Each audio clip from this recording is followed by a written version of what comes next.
الحمد لله والصلاة والسلام على رسول الله اما بعد.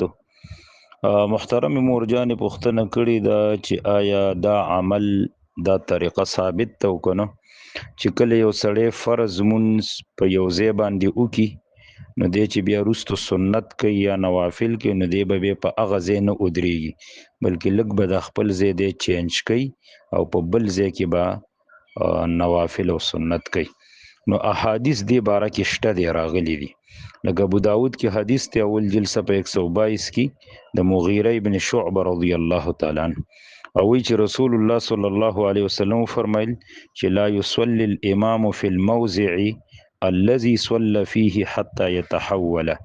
امام چې په کوم ځای کې منځ وکي نو هغه ځای کې د بیا نور منځ نه کوي بلکې د خپل ځای دی بیا لګو بدل کی.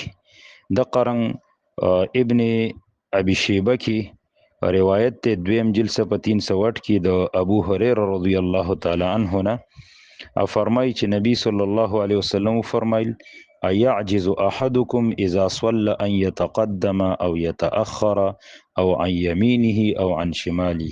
اي پتا سو کې یو تن عاجز دی د دینه چې د کلمونز او کې نو د یا مخ کې شي یا د روستو شي یا د خي طرف ته یا د ګش طرف ته شي.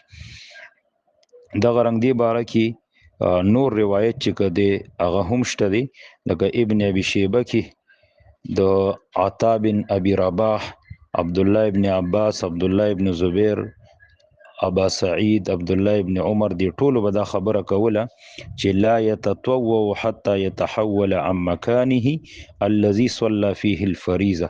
په کوم ځای کې چې سړی فرض مونږ کړي نو الته د نوافل نه کوي دا زید لګ بدل کی نو په دې باندې سړی عملو کې نو ډیره خبره ده. والله اعلم. هذا بالله التوفيق.